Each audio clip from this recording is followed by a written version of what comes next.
दोस्तों, एक बहुत ही बड़ा खुलासा हुआ है जिससे चीनियों के सपनों के परखच्चे उड़ गए हैं। मैंने आपको पिछली कई वीडियोस में कुछ बातें बताई थी और उनके ऊपर खासा जोर दिया था। आज उन्हीं बातों को रिपीट करने का मौका है, क्योंकि जो खुलासा हुआ है वो उन्हीं सारी बातों को लेकर हुआ है। आप बस एक के बाद एक कड़ियों को जोड़ते जाइए, आपके सामने खुलासा बिना बताए हो जाएगा। वीडियो बड़ी इंटरेस्टिंग होगी, मजा आ जाएगा आपको जानकर। एकदम एंड तक वीडियो को देखते हुए चैनल को सब्सक्राइब जरूर कर दीजिएगा। तो दोस्तों, मैं पहले आपको कई बार कह चुका हूं कि चाइना ने कभी कोई युद्ध जीता ही नहीं, और जो मॉडर्न डे चाइना है उसकी सेना ने तो कभी कोई युद्ध लड़ा ही नहीं। उनके पास हथियारों की तो कोई कमी नहीं है, क्योंकि रिवर्स इंजीनियरिंग करके इतना सारा कबाड़ जोड़ रखा है जिसे हम लोग काउंट नहीं कर सकते। लेकिन समस्या यहाँ पर यह है कि उनके जो चॉकलेटी सैनिक हैं उन्हें बिल्कुल भी एक्सपीरियंस नहीं है उन हथियारों को हैंडल करने का। यानी आपको एक स्ट्रैटेजी चाहिए, एक जिगरा चाहिए, जो इनके पास नहीं है। हमने कई बार देखा कि सीरिया के अंदर इजरायली एयरफोर्स घुसती है F-16 लेकर और S-400 को चकमा देकर वापस आ जाती है। इसके लिए स्ट्रैटेजी चाहिए, आपके पायलट्स का स्किल चाहिए और आपका जिगरा चाहिए। ऐसी कोई S-400 वाले जोन में नहीं घुस जाएगा F-16 को लेकर, इतने पुराने फाइटर को लेकर। कहने का मतलब आपके अंदर काबिलियत कितनी है, आपके हथियार के अंदर कितनी काबिलियत है, ये निर्भर करती है आपकी काबिलियत के ऊपर, आप उसे किस तरह से ऑपरेट कर पा रहे हैं। तो चाइना के सोल्जर्स को बिल्कुल भी एक्सपीरियंस नहीं है, न तो युद्ध लड़ने का और न ही किसी वेपन को अच्छे से स्ट्रैटेजिकली हैंडल करने का या उन्हें ऑपरेट करने का। पूरी तरह से लैक करते हैं वो लोग। इसके अलावा मैंने आपको कई बार बताया था कि अगर पाकिस्तान की सेना और चाइना की सेना दोनों की सेम पोटेंशियल होगी, दोनों को सेम हथियार दिए जाएंगे, सेम परिस्थितियों के साथ दोनों को युद्ध करना पड़ेगा, तो पाकिस्तान की सेना कई ज्यादा आगे निकल जाएगी चाइना की सेना से और कई ज्यादा अच्छा परफॉर्म करेगी। इसके पीछे का कारण है उनका एक्सपीरियंस। पाकिस्तान की सेना ने कई सारे युद्ध भारत के खिलाफ हारे जरूर हैं, लेकिन इस हार के चक्कर में उन्हें जो एक्सपीरियंस हुआ है वो अनमोल है, क्योंकि वो एक्सपीरियंस केवल युद्ध लड़ने से ही आपको आएगा, जहां पर चाइना के सोल्जर्स लैक करते हैं। यानी चाइना ने न तो कोई युद्ध लड़ा है, और जो एंशियंट समय में युद्ध जितने भी लड़े हैं वो केवल और केवल हारे ही हैं। एक लौता 1962 का युद्ध था जो न जाने कैसे चाइना जीत गया। वो कैसे जीत गया होगा, आपको उसके पीछे क्या लगता है वो आप नीचे कमेंट कर दीजिएगा। बाकी सारी की सारी चीजें जो मैं आपको बताता हूँ जोर देकर, वो सारी सच्चाई है। और भारत के पायलट्स की अगर बात की जाए तो देखिए, सबसे बड़ा एग्जांपल कि MiG-21 से हमने F-16 को मार गिराया। F-16 की तुलना में MiG-21 काफी बैकवर्ड फाइटर जेट माना जाएगा। मिग ने राज किया है, लेकिन वो अपने जमाने में। आज की परिस्थितियों के हिसाब से MiG-21 तो बिल्कुल किसी काम का है ही नहीं। उसके बावजूद हमारे फाइटर पायलट यानी उस समय के विंग कमांडर अभिनंदन वर्धमान ने किस तरह से पाकिस्तान के F-16 को मार गिराया था डॉग फाइट के दौरान। तो कहने का मतलब इस तरह का एक्सपीरियंस आपको चाहिए, तब जाकर आपकी सेना दुश्मनों के ऊपर एज हासिल कर सकती है।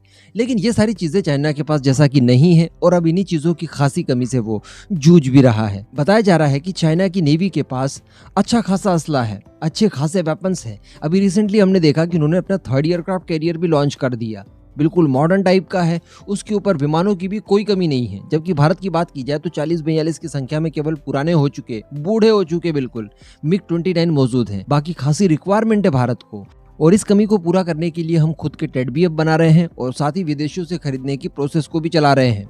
कहने का मतलब हमारे पास इस समय हथियारों की कमी है, लेकिन चाइना के पास हथियारों की भरमार है। कारण यह है कि उसने काफी समय पहले से ही रिवर्स इंजीनियरिंग करना शुरू कर दिया था, और रशिया के लगभग तमाम कैटेगरी के विमानों की वो रिवर्स इंजीनियरिंग करके एक अच्छे खासे नंबर में उनकी मैन्युफैक्चरिंग भी कर चुका है। लेकिन पायलट्स का क्या? पायलट्स की तो आप रिवर्स इंजीनियरिंग नहीं कर सकते कि अभिनंदन आप हमें 10 दिनों के लिए दे दीजिए, उसके इंटरनल ऑर्गन्स को हम लोग देख लेंगे, उसके आधार पर एक रिवर्स इंजीनियरिंग करके नए पायलट्स बना देंगे। ये तो पॉसिबल नहीं है। पायलट जो है उनको तो स्किल आपको ही देना होगा, आपकी ट्रेनिंग के द्वारा। लेकिन इन सारी चीजों के ऊपर चाइना ने कभी जोर दिया ही नहीं, और अब इन्हीं चीजों को अब खामियाजा उन्हें भुगतना पड़ रहा है। रिपोर्ट्स के आधार पर बताया जा रहा है कि चाइना के पास फाइटर पायलट्स की खासी कमी है, और खासकर नेवी के अंदर यानी नेवल फाइटर जेट जो डेक से ऑपरेट होते हैं उनको उड़ाने के लिए पायलट्स की भारी भरकम कमी से इस समय चाइना जूझ रहा है। यानी उसके पास सरप्लस मात्रा में विमान है, सरप्लस मात्रा में एयरक्राफ्ट कैरियर्स हैं, सरप्लस मात्रा में बाकी के सारे नेवल वेसल्स हैं, लेकिन इन्हें ऑपरेट करने के लिए जो जिगरा चाहिए उसकी कमी है, और वो सरप्लस कभी हो भी नहीं सकता। जिस हिसाब से चाइना अपने सैनिकों की ट्रेनिंग करवाता है, या जिस हिसाब से उनको ट्रीट किया जाता है, जिस तरह से उनका अपमान किया जाता है, कभी संभव है ही नहीं कि चाइना की सेना में कोई अभिनंदन जैसा पायलट आए। ये पॉसिबल है ही नहीं, ये केवल भारत जैसे देशों में ही पॉसिबल है, क्योंकि यहाँ पर प्रॉपर ट्रेनिंग करवाई जाती है, प्रॉपर उन्हें सम्मान दिया जाता है। गलवान वैली में देखा आपने, भारत में जो 20 जवान वीरगति को प्राप्त करते हैं उन्हें सहसम्मान अंतिम संस्कार किया जाता है, पूरे भारत को बताया जाता है, उनको श्रद्धांजलि दी जाती है। लेकिन चाइना के अंदर कितने जवान मारे गए उनका कोई भी आंकड़ा नहीं है। बड़ी मुश्किल से काफी महीनों के बाद 5 का आंकड़ा उन्होंने डिस्क्लोज किया। उन्हें भी क्या प्रॉपर सम्मान दिया गया? नहीं। तो ये सारी चीजें कहीं ना कहीं चाइना के जो नए सोल्जर्स भर्ती होते हैं सेनाओं में, उनका मोरल खासा डाउन कर देते हैं। और वैसे ही चाइना में जो 1 किड पॉलिसी थी, यानी केवल एक ही बच्चे वाली पॉलिसी थी, वो भी बीच में एक बहुत बड़ा अड़ंगा है चाइना की सेना का कमजोर रह जाना। चाइना के अंदर मैक्सिमम नौजवान जो हैं वो अपने माता पिता की इकलौती संतान है, और उनके ऊपर उनके माता पिता इतना ज्यादा ध्यान देते हैं कि वो सेना के अंदर आने के बाद यहाँ के एक हार्श एटमॉस्फेयर को बिल्कुल भी बैलेंस नहीं कर पाते, उनके आधार पर वो चल ही नहीं पाते। और यही सारे कारण है कि उनके अंदर रिक्वायर्ड स्किल डेवलप कभी हो ही नहीं पाती। खैर, ये चाइना का मामला है, वो जितना पिछड़े भारत के लिए उतनी अच्छी बात है। लेकिन यहाँ पर भारत के पॉइंट ऑफ व्यू से ये खबर खासी अच्छी है कि चाइना के पास इस समय नेवी के अंदर पायलट्स की खासी कमी चल रही है। लेकिन यहाँ पर मैं भारत को भी थोड़ा सा क्रिटिसाइज करना चाहूंगा। इतने वीर पायलट्स हैं हमारे पास, लेकिन हमने MiG-21 के चक्कर में 200 तो गवा दिए।